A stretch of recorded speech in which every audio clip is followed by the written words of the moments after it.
audiencia, ¿vale? Bienvenidos y bienvenidas. Estamos continuando pues una trayectoria que llevamos desde hace 2 años, sí, creo, con nuestro amigo Ricardo Lázaro, que en realidad deberíamos ser un poco formales y decirle don Ricardo Lázaro, ¿vale? O sea, pasa que ya hay cierta amistad. claro.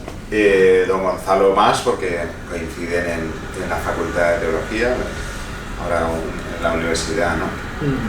Y entonces, bueno, pues nos hace este gran favor de continuar este recorrido formativo que estamos haciendo, acercándonos a lo propio de Ricardo, que es la palabra de Dios, ¿no?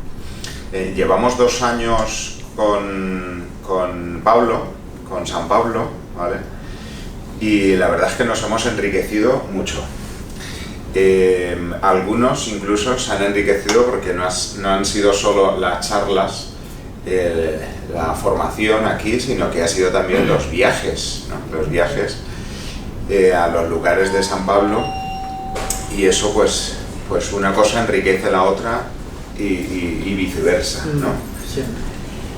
Bueno, y entonces buenas tardes. Él nos propuso pues cambiar de dinámica, seguir con la formación bíblica y entrar en San Lucas. San Lucas da mucho de sí, ¿no? No es solo el Evangelio, es también los Hechos de los Apóstoles. No sé si eso será la segunda parte de esta formación. Sí, no seguramente. Pero, bueno, pues yo le voy a ceder ya la palabra. Le damos las gracias de nuevo por ayudarnos no solo a la parroquia de Santos Juanes, sino que esto, como veis, es abierto a toda la gente que queráis participar, que queráis formaros en la Sagrada Escritura. Nos hace falta, en los tiempos en los que estamos, siglo XXI, con la que nos está cayendo, pues la llamada que seguramente estamos recibiendo es a estar más formados, ¿vale?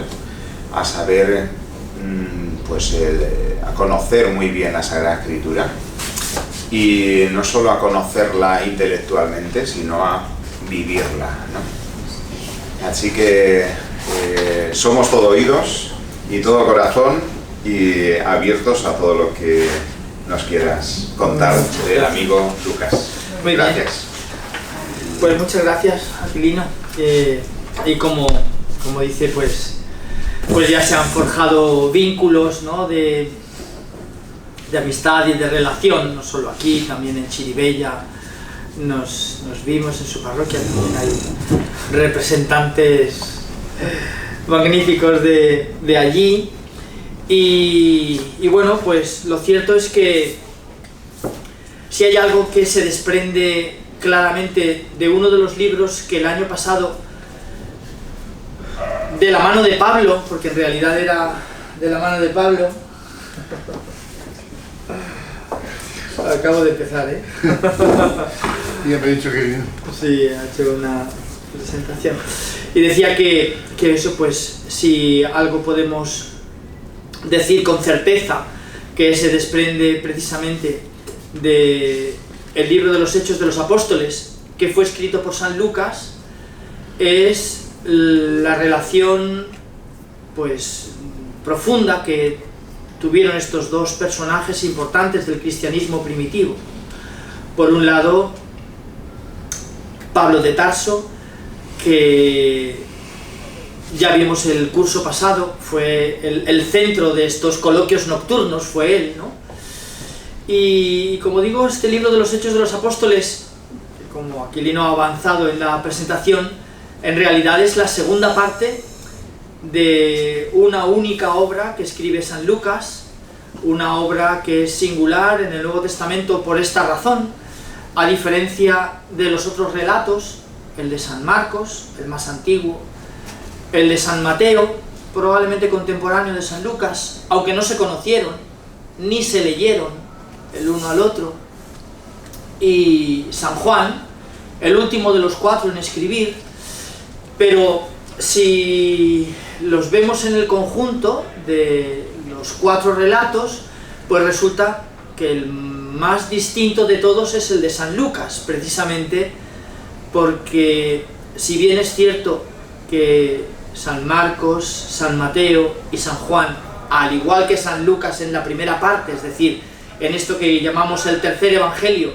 nos hablan de esta predicación de aquel profeta Galileo en torno a las ciudades del lago de Galilea, recogiendo sus palabras, recogiendo también sus acciones, que de alguna manera plantearon tantas preguntas a los que le escuchaban, ¿no?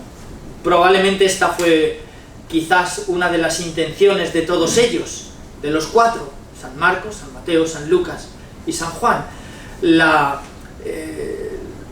pretensión de, con su escrito, plantear un montón de interrogantes en torno a Jesús, ¿no? ¿Quién es este hombre? En realidad es la gran pregunta que se desprende de la lectura de los evangelios. ¿Quién es este profeta Galileo? San Marcos lo describe de una forma muy plástica. ¿Quién es este que hasta el viento y el mar le obedecen, ¿no? Y es una pregunta que en ese evangelio más antiguo, que sin duda, así como San Mateo, ¿no?, a pesar de ser contemporáneo suyo, de San Lucas, ni San Juan tampoco, porque todavía no estaba escrito. San Marcos sí que estaba escrito, y no solamente sabemos que estaba escrito, sino que además, muy probablemente, San Lucas lo tuvo en sus manos a la hora de componer el suyo, como vamos a estar viendo durante todos estos días. Entonces, bueno, pues, ¿por qué una obra tan diferente a la de San Lucas?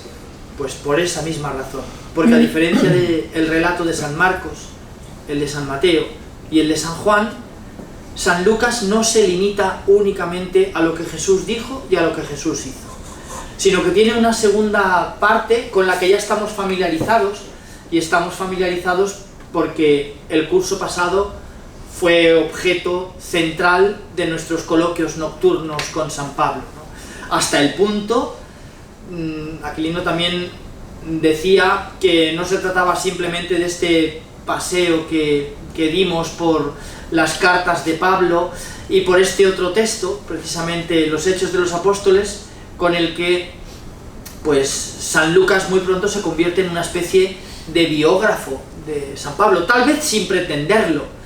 Yo creo que no quiso escribir una biografía de San Pablo. Los Hechos de los Apóstoles no son una biografía de San Pablo, y sin embargo resulta que desde el capítulo 7 hasta el 28 son los capítulos de esta segunda obra que San Lucas escribe, que junto con la primera, el Evangelio y los Hechos, pues es ni más ni menos que más de la mitad del Nuevo Testamento. Más de la mitad del Nuevo Testamento. Si juntáramos los 27 libros, pues el Evangelio de San Lucas y los Hechos de los Apóstoles es más de medio Nuevo Testamento, ¿vale? Y la otra segunda parte que conformaría el Nuevo Testamento, es decir, el Evangelio de Marcos, Mateo y Juan, las 13 cartas que llevan por título Yo, Pablo, apóstol de Jesucristo, a la iglesia que se reúne en, o al hermano Timoteo, al hermano Tito, al hermano Filemón. Otras 7 cartas, 3 de San Juan, 2 de San Pedro, 1 de Santiago, 1 de Judas. Otra carta más, que a veces se la estudia, al menos en las facultades de teología lo hacemos, junto con las 13 cartas atribuidas a Pablo, y que llamamos la epístola a los hebreos. Sin embargo, se trata de un texto que San Pablo no escribió. Yo siempre digo que sospechosamente tiene un estilo muy parecido al Evangelio de San Lucas, al tercer Evangelio, y a los Hechos de los Apóstoles. Y bueno, pues digo sospechosamente porque yo creo que San Lucas tuvo algo que ver en esa epístola anónima, que cuando la proclamamos en las celebraciones litúrgicas decimos simplemente lectura de la epístola a los hebreos. Pero es que tiene un estilo tan tan igual, un vocabulario tan igual, un modo de escribir, un modo de comenzar las frases, un modo de... bueno, es verdad que se trata de un estilo literario muy diferente porque es una especie de gran homilía en torno a Jesús como sacerdote, ¿no? Y haciendo una transposición entre lo que fue el viejo sacerdocio israelita con el sacerdocio de Cristo contemplado desde ese punto de vista. Y por último el libro del Apocalipsis. Bueno, pues todos esos escritos, todos ellos, Evangelio de Marcos, Mateo, Juan, 13 cartas de Pablo, Epístola a los Hebreos, 7 cartas católicas y libro del Apocalipsis, todas juntas, es menos que la obra de Lucas, ¿no? Que es más de la mitad del Nuevo Testamento. De modo que estamos ante un personaje importantísimo. Y por eso digo que el año pasado, en el que el libro de los Hechos de los Apóstoles fue el protagonista, porque de hecho pues hemos hecho un viaje, el primero, con parte de un itinerario que cumplió en otro momento determinado, en lo que se llamaría del segundo viaje, y el verano pasado que hicimos también un fragmento, porque, bueno, el primer proyecto inicial, como sabéis, era hacer lo que fue el último viaje de San Pablo, que estuvo 2 años encarcelado en Cesarea Marítima, y después esperando que viniera la nave que tenía que recogerle para llevarlo encadenado hasta Roma. Y lo llevó a través de las islas, enfrente de las playas de Haifa, todavía hoy, enfrente de Haifa está la isla de Chipre, y siguiendo hacia el oeste y debajo de Grecia está la isla de Creta, y siguiendo hacia el oeste, ya debajo de la península itálica, y al lado de la península itálica la isla de Sicilia, y debajo de la isla de Sicilia, justo debajo, la isla de Malta, ¿no? Y ese fue el trayecto que hizo: Chipre, Creta, Malta. De Malta subió a Sicilia por Siracusa, un lugar que contemplamos este verano, precioso, ¿no? Y fue nuestro primer día y nuestro último día, ¿no? El primer día estuvimos en Siracusa y el último día estuvimos en el estrecho de Mesina, antes ya de bajar hasta de nuevo el aeropuerto que nos traería a Valencia.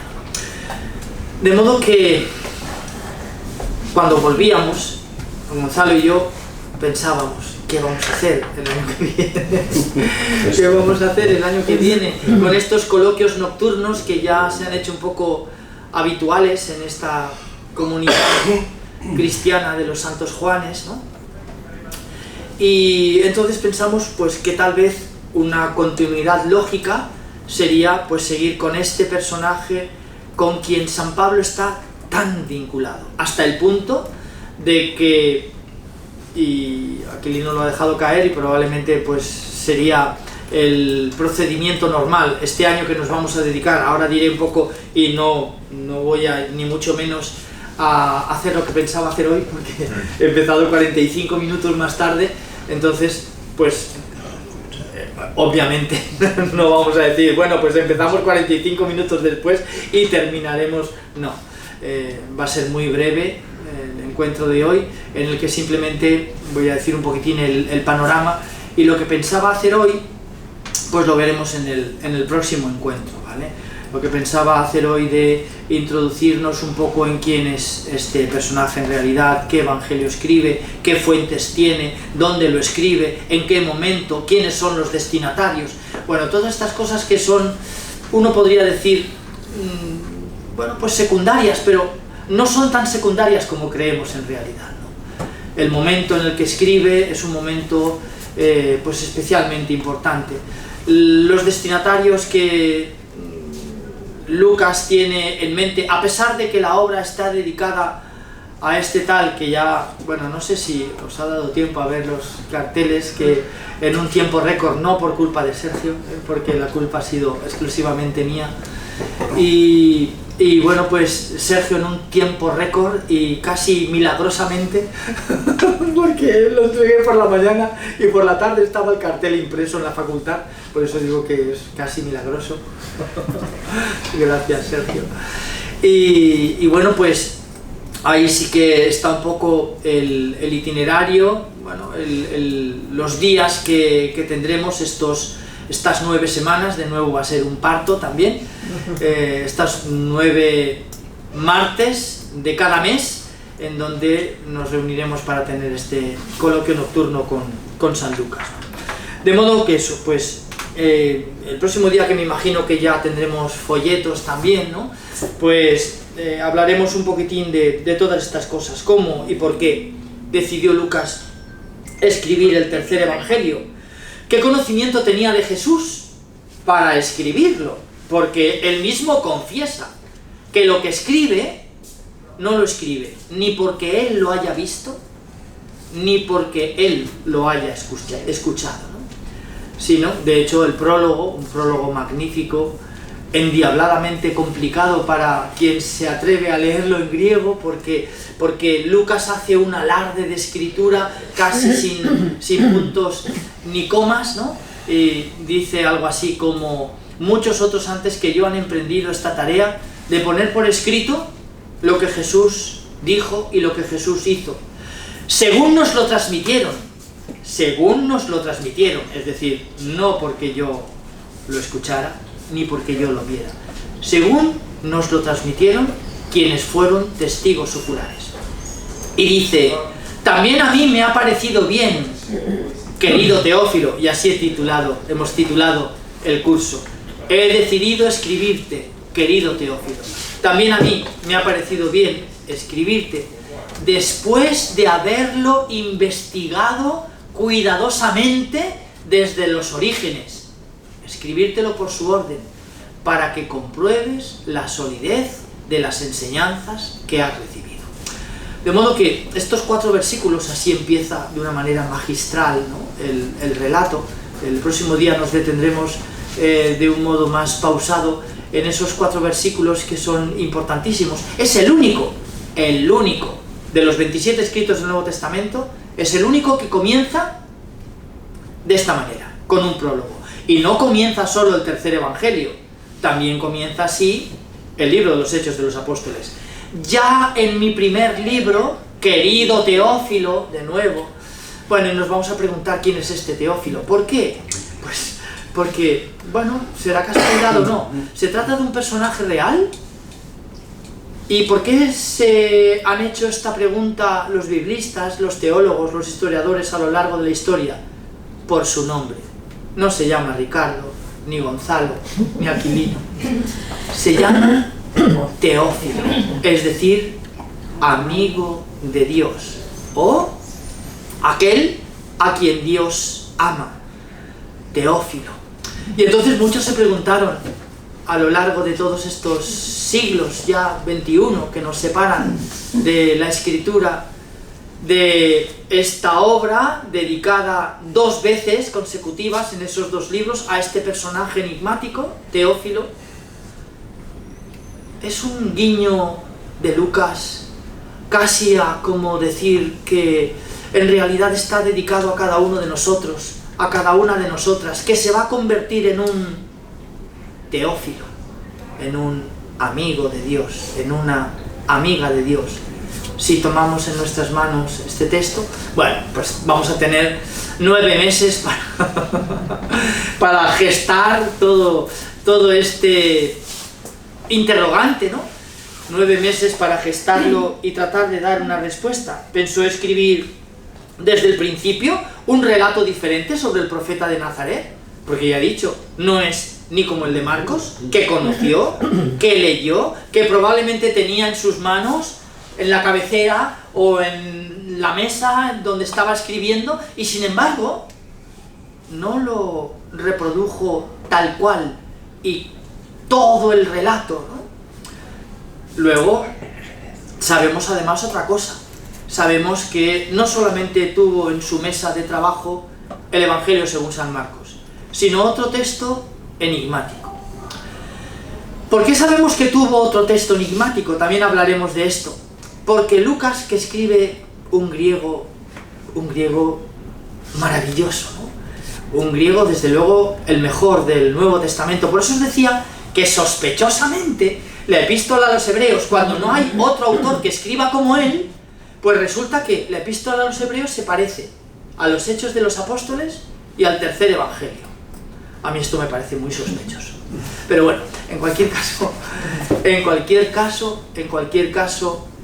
lo cierto es que, ¿por qué decide escribir un evangelio distinto del de Marcos, que ya circulaba, y que él conoció, y que él había leído, y que él reprodujo determinados textos que vamos a ver que están concentrados, absolutamente concentrados, en una parte del evangelio, que va desde el capítulo 3, versículo 1, hasta el capítulo 9, versículo 50. Es decir, inmediatamente después de estos dos primeros capítulos en donde San Lucas cuenta de una manera también magistral, por eso no podemos detenernos hoy en poquísimo tiempo a hablar de estas cosas, ¿no? Pero de una manera magistral cuenta el anuncio del nacimiento de dos personajes importantes. Los griegos les gustaba mucho esto. De hecho, hay un autor griego importantísimo, Plutarco, que escribe las vidas paralelas y va escribiendo vidas paralelas de personajes famosos de la antigüedad, Alejandro y César, por ejemplo, ¿no? A mí me parece que esto tampoco es ninguna casualidad en el modo de escribir de Lucas, que tenía una cultura absolutamente extraordinaria, ¿no? Y absolutamente llena de resonancias de muchos textos clásicos. Conocía, desde luego, la obra de Polibio, pero es que además conocía también la obra de un importante historiador judío, Flavio Josefo. Desde luego conocía las antigüedades judías, desde luego conocía la guerra de los judíos y desde luego conocía la autobiografía. No sé si conocía la otra que escribió Flavio Josefo, Contra Apion, porque de esa no hay rastros en ninguna de sus dos partes, ¿no? Pero de las tres primeras sí, de las antigüedades judías, de la guerra de los judíos y de la autobiografía que escribe Flavio Josefo. Y tal vez por esto, esta especie de prurito que tiene San Lucas de todo situarlo en la historia, todo lo tiene que situar en la historia. Es decir, la historia de Jesús la sitúa dentro de la historia que cada uno está viviendo. Yo creo que esto además pues supone pues una especie de gran pregunta que tenemos que hacernos los lectores hoy, ¿no? Y quienes queremos transmitir esta lectura que hacemos de Lucas, ¿no? ¿Cuál fue una de las ideas que fue como el hilo conductor de la historia que Lucas cuenta? Contar la historia de Jesús al hilo de la historia de las personas que iban a leer la historia de Jesús. Algo así como tenemos que recoger a Jesús y meterlo dentro de nuestra historia, ¿no?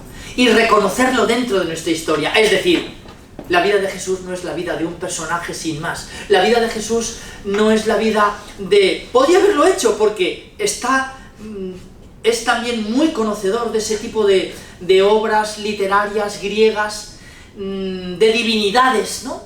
Y bueno, pues uno podría pensar, bueno, se trata de una divinidad más. No. No se trata de una divinidad más. Se trata de la historia del único Dios que Él quiere contar, ¿no? Este Dios que precisamente en el libro de los Hechos de los Apóstoles, en el capítulo 17, cuando San Pablo da aquel discurso magnífico en Atenas: atenienses, he estado viendo que sois un pueblo que ama a sus dioses y por esto los honra en todas las esquinas de su ciudad.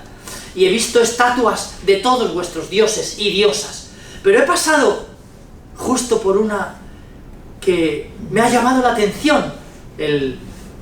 La lectura que había al pie de aquella imagen ponía al Dios desconocido.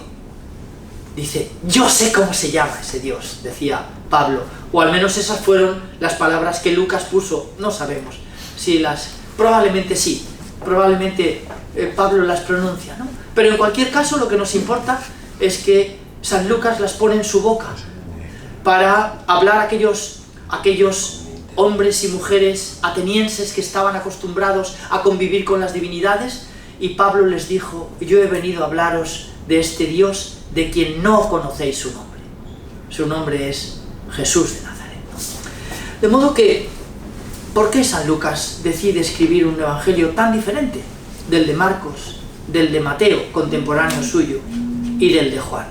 ¿Por qué un evangelio en donde no va a hablar únicamente de Jesús, sino que luego va a escribir toda una segunda parte, 28 capítulos, es decir, 4 más que su evangelio, ¿vale? El tercer evangelio tiene 24 capítulos, los Hechos de los Apóstoles 28, como 28 tiene el evangelio según San Mateo, 16 el evangelio según San Marcos y 21 el evangelio según San Juan.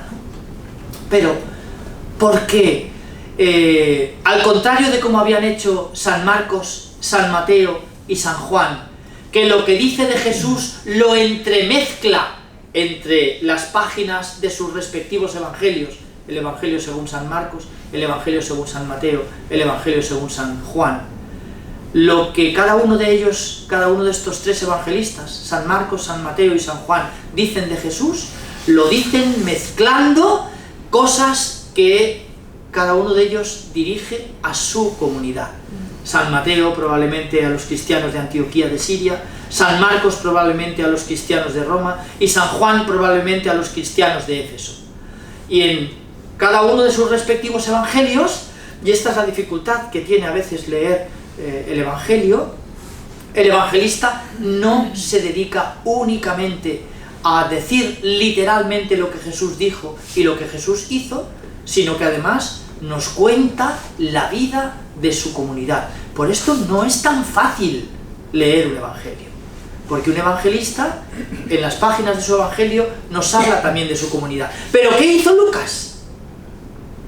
Pues dijo: todo esto para una segunda parte.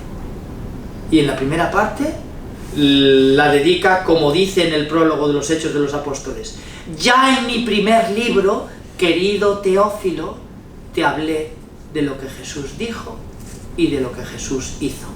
¿Y qué va a hacer en la segunda parte del Evangelio? Pues hablar de esta iglesia de los orígenes.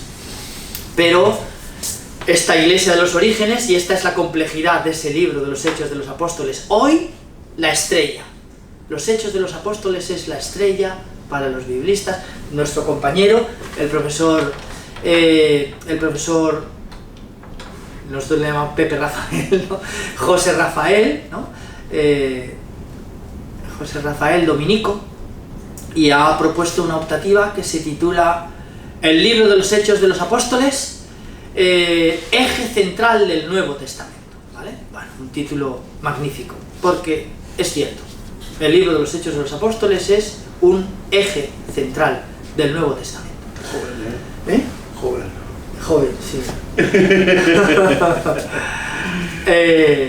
Y bueno, pues, ¿por qué Lucas decide escribir esta segunda parte, ¿no?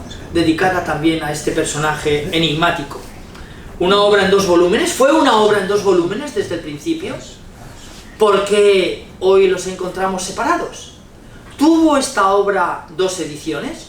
Yo estoy convencido de que sí, pero iremos dosificando las respuestas a estas preguntas, ¿no? Yo creo que el Evangelio no comenzó como hoy lo leemos.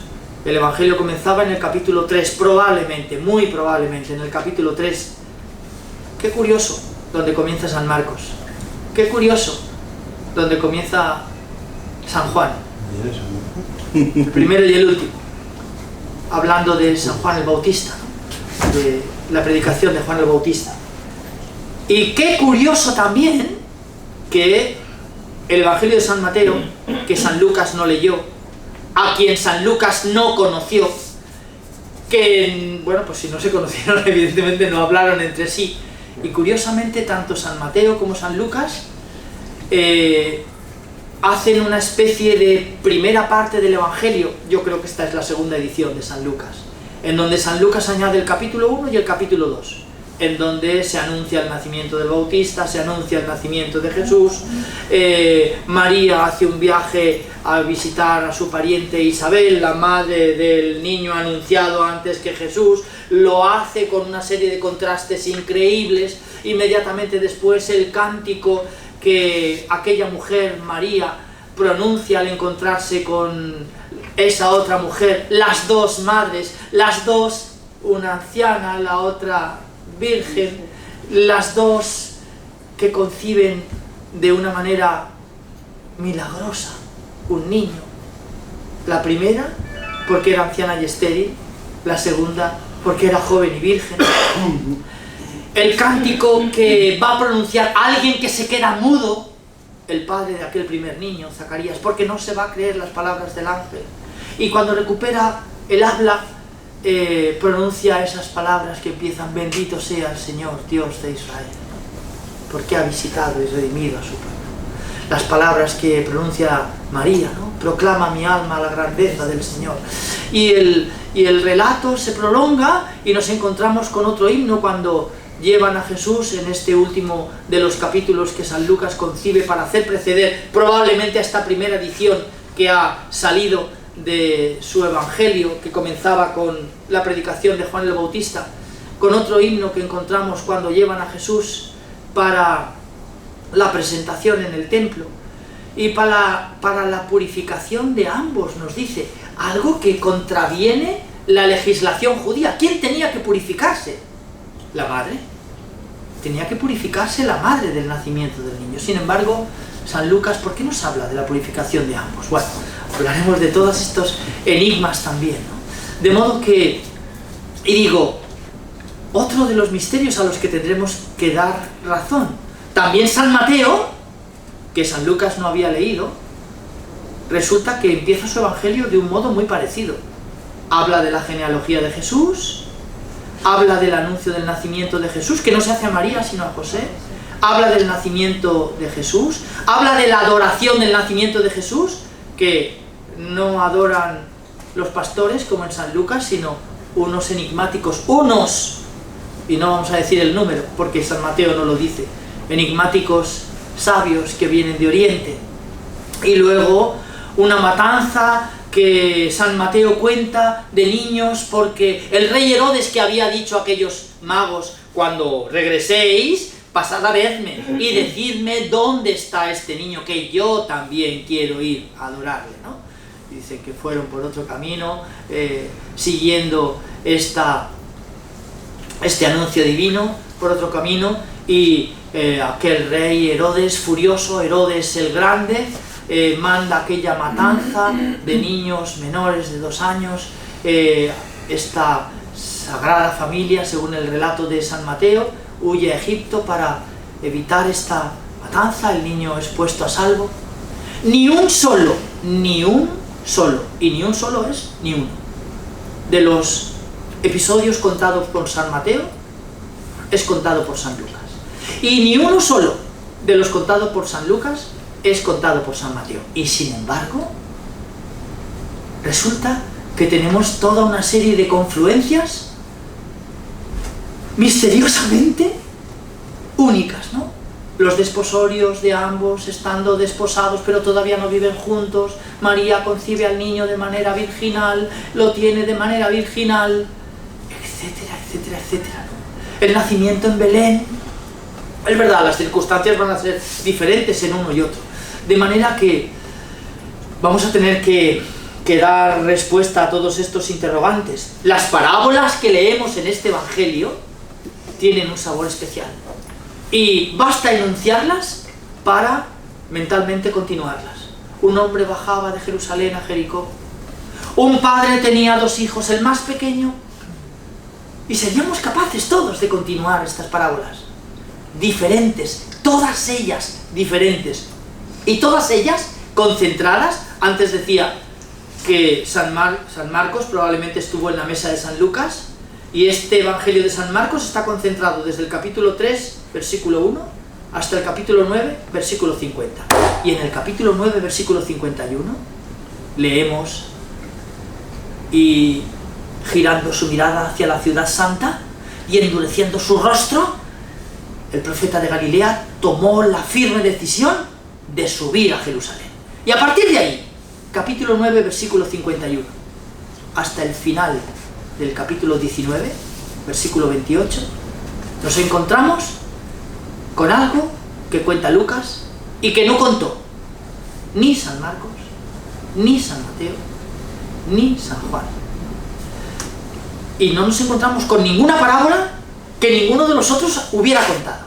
Ahí todas las parábolas que cuenta Jesús en esa parte del Evangelio son todas y únicas de San Lucas, ¿no? De modo que nos encontramos con un relato que tiene un montón de misterios y de enigmas que vamos a intentar resolver, ¿no?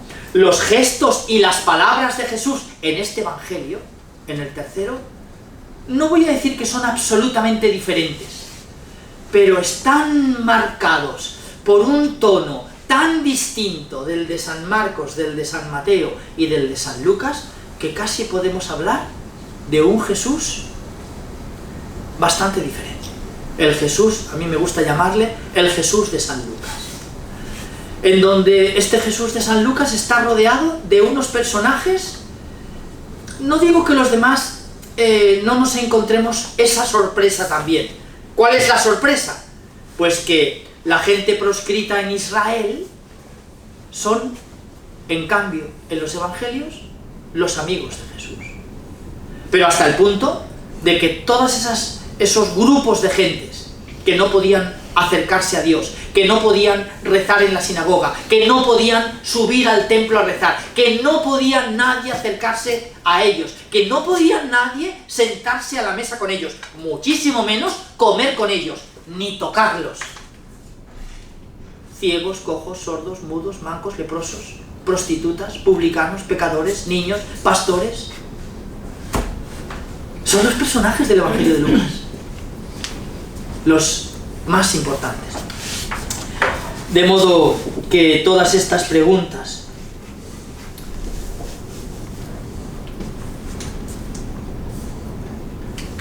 todo parece ser diferente, ¿no?, de los demás. ¿Quién es este Teófilo, ese personaje enigmático? Bueno, de manera que estos encuentros que vamos a tener, que el primero, habéis visto, es hoy, y voy simplemente ya a describir y terminamos, ¿vale?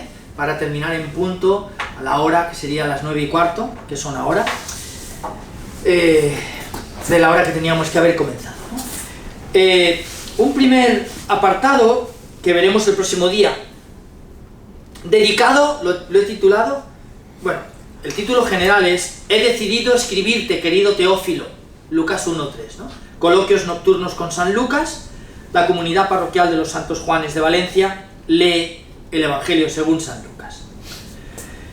Y este primer encuentro, que lo he titulado dedicado a Teófilo, pero que no es el de hoy, será el próximo, un evangelio diferente sobre Jesús y la Iglesia de los Orígenes, qué sabemos de Lucas, las tradiciones sobre Jesús, las fuentes del tercer evangelio, la obra lucana, 2 ediciones diferentes, fecha y lugar de composición, destinatarios del relato, estilo literario, el texto del evangelio, estructura de la obra, una imagen diferente de Jesús, también entre interrogantes, algunos de sus temas favoritos, la universalidad, pobres y ricos, la renuncia a los bienes, la oración, el reino de Dios, el Espíritu de Dios, Jerusalén. Qué curioso, la ciudad donde todo empieza, un ángel se aparece a un sacerdote que está en el templo de Jerusalén. Y la ciudad donde termina, aquellos dos que salían de Jerusalén y deciden regresar a su pueblo. Y de nuevo la ciudad en donde empieza la segunda parte de la obra. Estaban reunidos en el cenáculo, en aquel lugar del piso de arriba, donde habían celebrado la última cena, con la llave echada por miedo a los judíos para celebrar la fiesta de Pentecostés, a la espera, nos dice San Lucas, de que se cumpliera la promesa del Señor. En aquel momento, aquella fiesta, que era una fiesta judía y que significaba Pentecoste, los 50 días después de la Pascua, en el que se conmemoraba la entrega de la ley, curiosamente, en terribles circunstancias, ¿no? Se celebraba ahora esa fiesta en Israel, y al final de esa fiesta que celebraban este festival de música que Israel venía celebrando, como el que se celebra aquí en Bilbao, ¿vale? Lleno de jóvenes, también aquel lleno de jóvenes, 5.000 jóvenes. Lo digo porque hoy, 17 de octubre, no solo nuestro señor arzobispo, don Enrique Benavent, que ha convocado a toda la diócesis a esta oración por la paz, por Tierra Santa, ¿no? Sino también el patriarca latino de Jerusalén, que es el cardenal Monseñor Pizzaballa,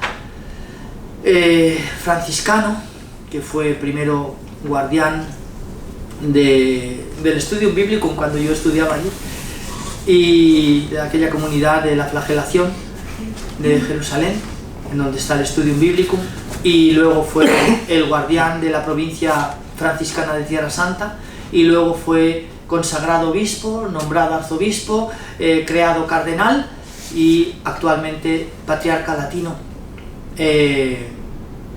Luego le pasaré a don Gonzalo la carta que él ha escrito, ¿vale?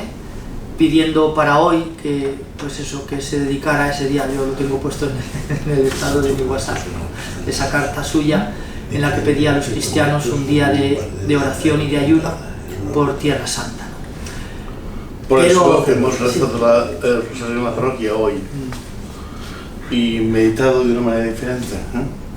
Es decir, que no es cualquier cosa, y además coincide con este anuncio de Lucas, perdona, Ricardo. Por este anuncio de Lucas, que además, y con todos los usos litúrgicos heredados del judaísmo, de empezar la fiesta, la víspera, por eso las vísperas del sábado no son vísperas del sábado, sino primeras vísperas del domingo, ¿no? Bueno, pues hoy es la fiesta, hoy comienza la víspera de la fiesta que celebraremos mañana, que sabéis quién es, San Lucas.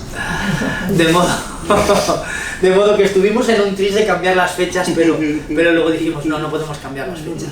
No podemos cambiar las fechas y tenemos que empezar hoy, 17 de octubre, porque es la fiesta de esta víspera de San Lucas. De modo que ese será nuestro primer encuentro con esos temas favoritos: universalidad, pobres y ricos, la renuncia a los bienes, la oración, el reino de Dios, el Espíritu, Jerusalén, ¿no? La importancia de la obra lucana. Y para empezar también un comienzo diferente, que será ese prólogo de 4 versículos que ya he citado antes. En noviembre lo he titulado Una joven de Nazaret, protagonista de la llamada de Dios. Bueno, pues ya podemos imaginar de qué va a ir esto. Irá acerca de esos 2 primeros capítulos, desde el capítulo 1, versículo 5, es decir, donde termina el prólogo, hasta el capítulo 2, versículo 52, es decir, el momento en el que hay una primera Pascua. Jesús es niño, 12 años, su mayoría de edad, sus padres tienen que llevarlo al templo. Uno pensaría, ¿pero cómo pudieron olvidarse de su hijo? Pero es que, ¿cómo viajaban las caravanas? Las mujeres por un lado, los varones por otro lado. ¿Qué pensaría José? ¿Qué habría pensado yo si no veía por ningún sitio a este Jesús? Más revoltoso de lo que parece si miramos las fiestas judías, ¿no? Bueno, no pasa nada. Seguro que va con las mujeres, va con María, con su madre, ¿no? ¿Qué pensaría María al no ver a su hijo? No pasa nada, es mayor de edad, seguro que va con su padre. Llegan a Nazaret y Jesús no está. Bueno, ya hablaremos de esa angustia, ¿no? Claro, imaginaros una ciudad como Jerusalén que ha multiplicado por 4 su población, porque era la fiesta de Pascua, y resulta que se han dejado en el templo a su hijo. Me imagino esa angustia de la que habla San Lucas. Lo veremos en el segundo encuentro. El tercer encuentro lo he titulado 19 de diciembre, preparando el camino del Señor y preparando el relato sobre él. Juan el Bautista, Lucas 3, 1, 4, 13, y luego el Espíritu de Dios, una sinagoga en Nazaret y el profeta de Galilea. Este será el tema de nuestro tercer encuentro. El cuarto encuentro, que será el 16 de enero, Lucas lee el relato de Marcos y otro enigmático texto. No vamos a decir más hoy sobre él, pero, bueno, algo ya dijimos. Pero Lucas, además del Evangelio de según San Marcos, tuvo otro evangelio que ya circulaba y que sabemos que él no escribió. ¿Por qué razón? Porque de repente, en sus 24 capítulos, hay 233 versículos, 233 versículos, muy mal escritos en griego, con un vocabulario que es muy antiguo y que no es el de San Lucas. Pero ¿dónde viene la sorpresa? La sorpresa real. ¡Qué casualidad! Este otro evangelio que Lucas no conoce, que Lucas no ha leído, que ha escrito otro evangelista, que no se conocen entre ambos, que no hay influencia literaria. ¿Y qué hay en el evangelio según San Mateo? Que no tiene un griego tan poderoso como el de San Lucas, pero que escribe muy bien. 233 versículos mal escritos en griego. Y los comparamos y resulta que son los mismos. Entonces, ¿qué pasó? Evidentemente, tanto San Lucas como San Mateo tuvieron en su mesa, también San Mateo lo hizo así, por un lado el Evangelio según San Marcos, por otro lado un Evangelio que los cristianos de los orígenes llamaban el Evangelio de los dichos del Señor. ¿Y qué son? 233 versículos que, como su nombre indica, el Evangelio de los dichos del Señor solo recogía palabras de Jesús. Y no había un hilo conductor en un relato que contaba la vida. Palabras únicamente. Bueno, esto lo veremos en enero. En febrero, el 20 de febrero, lo he titulado este encuentro, que será el quinto, la decisión del profeta de Nazaret, subir a Jerusalén. Lo que no contaron los otros evangelistas. Esto que os decía antes. Desde el capítulo 9, versículo 51, hasta el capítulo 19, versículo 28, nos encontramos, por decirlo de esa manera, si me permitís la expresión, a un Jesús inédito, en sus palabras y en sus acciones. Unas parábolas diferentes de las que ha contado Marcos, Mateo. Bueno, Juan no cuenta parábolas. Bueno, aquí hay una discusión. Lo que encontramos en Juan, ¿son parábolas o son alegorías? Porque también podemos encontrar textos como yo soy la vid, vosotros sois los sarmientos, pero hay una discusión técnica de si eso es una parábola o es una alegoría. Ya hablaremos de eso. El 12 de marzo, ya con un ambiente fallero aquí, que seguro que ese día tendremos, yo que sé, buñuelos y chocolate, algo de esto seguro. Seguro de esto que don Gonzalo ese día, bueno, seguro. Y ¿cómo lo he titulado? Un hombre bajaba de Jerusalén a Jericó. Las parábolas exclusivas de Lucas, ¿vale? Dedicaremos un día a ver todas esas parábolas que son diferentes. 23 de abril. ¿Quién puede sentarse a la mesa? Las comidas de Jesús en el relato de Lucas, ¿no? También diferente. El 21 de mayo, ya acercándonos al final, cantó un gallo, cito a San Lucas, cantó un gallo y el Señor, esto lo dice solo San Lucas, esto de ahora que voy a leer, lo dice solo San Lucas, no lo dice San Marcos, no lo dice San Mateo y no lo dice San Juan. Lo del gallo sí, pero ¿qué dice San Lucas que no dicen los otros? Y el Señor, volviéndose, le echó una mirada y el gallo cantó. Y Pedro se puso a llorar. San Lucas es el único de los cuatro que antes del canto del gallo dice que se volvió hacia Pedro y lo miró. Y aquella mirada y el canto del gallo le hicieron llorar.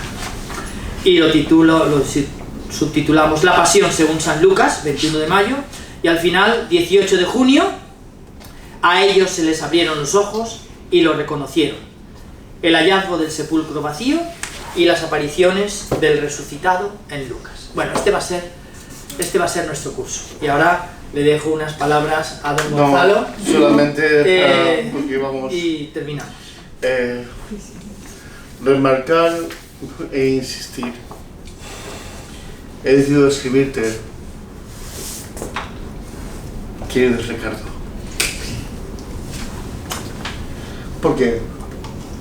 Porque estamos ante un maestro cuidado, maestro del Evangelio de Lucas. Su tesis versó sobre Lucas. No pensaba que iba a decir de esto, si no, no le dejo hablar. Es un esclavo de Lucas. Y cuando estábamos recorriendo el rincón de Ademuz este viernes pasado y vamos viendo otras excursiones, de verdad, me dijo esta frase: he decidido escribirte, querido Teófilo. Me gusta decir, él dice que no, porque Teófilo a lo mejor puede ser una persona concreta, amigo de Dios. Pero amigo de Dios, querido de Dios, me gustaría decir, he decidido escribirte, benvolgut Sergio. He decidido escribirte, benvolguda Consuelo, querida Consuelo. Gracias. He decidido escribirte, querida Susana. He decidido escribirte, querida Begoña.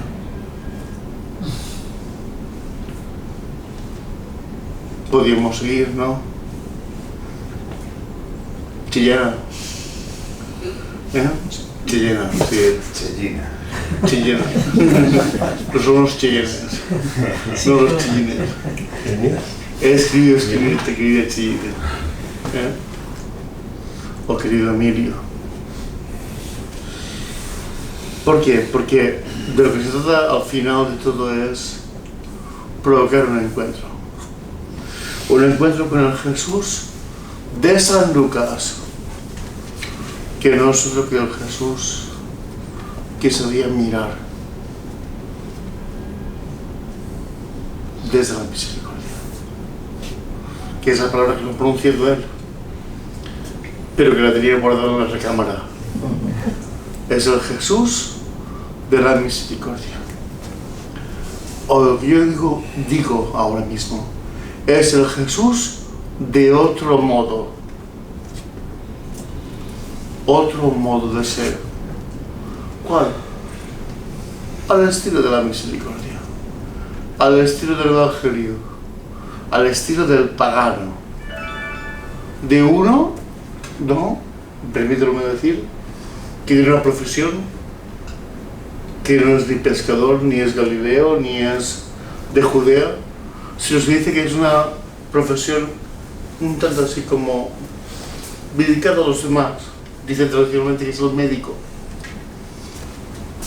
Tradicionalmente, no lo sé, lo aprenderé. Yo también vengo a encontrarme con el Jesús de la misericordia, que es el Jesús de San Lucas. También quiero pensar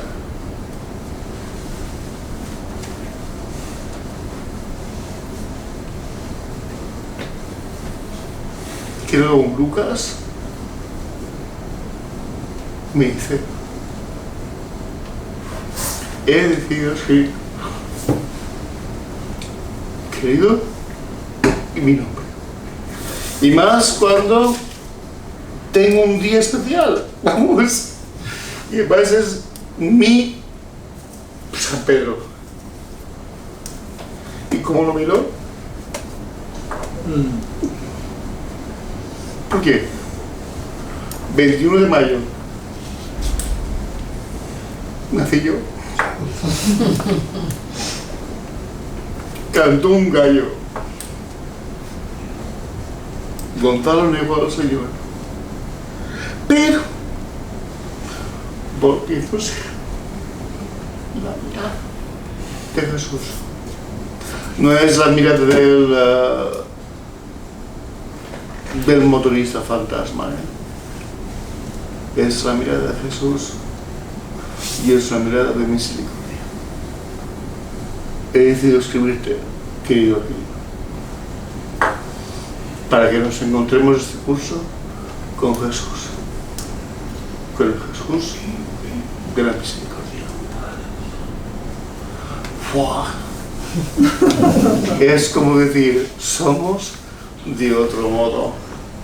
Y por eso querido Ricardo, benvolgut Ricardo, gracias, porque tenemos un auténtico maestro y un auténtico conocedor, sabio, ¿vale? Sabio, y ya sabe lo que significa esa palabra, del Evangelio de Lucas, su tesis doctoral, versos sobre Lucas. Nada más. ¿Eh? Por eso, ahí está este texto. Y también para relacionarlo con el próximo viaje, que era Tierra Santa. ¿Qué era? Era posiblemente, por situación geopolítica, querida Begoña, he decidido escribirte y decirte que a lo mejor, no sé, vamos a dejar pasar un tiempo, pero con ganas o sin ganas, a lo mejor tenemos que cambiar un poquito por esa situación que se está viviendo ahora mismo, Oriente Próximo y también la tierra de Palestina y evidentemente la tierra de Israel. Y tenemos que ser conscientes de muchas veces, porque crear esto, miedo, angustia, lo que sea, ¿vale? Pero tenemos que intentar, ¿de acuerdo?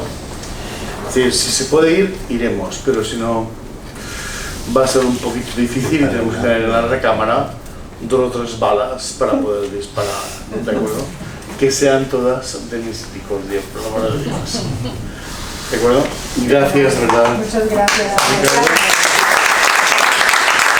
También en casa os invito a que hagáis esa lectura previa del Evangelio, tenéis los meses ahí, está todo apuntado.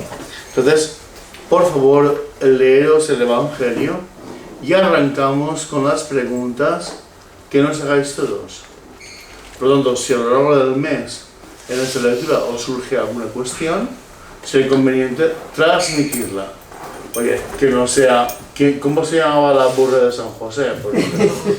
¿Vale? Sino que sea algo, digamos, tendremos que elegir, porque evidentemente no podemos responderlo a todo, y sabéis que lo más interesante también, o lo más importante, interesante lo siento, esa palabra no me gusta, lo más importante sería escuchar a don Ricardo Lázaro, y por eso mismo, porque él se ha pasado años estudiando a Lucas. He decidido escribirte, querida comunidad de los santos Juanes, a Sants Joans, vull escriure-te i vull dir-te una cosa. ¿Qué te vull? Sencillamente, te vull. Y en valenciano decir te vull es decir, muero por ti. ¿Vale? Muero por ti. Y no hay otra manera. ¡Ánimo! Bueno,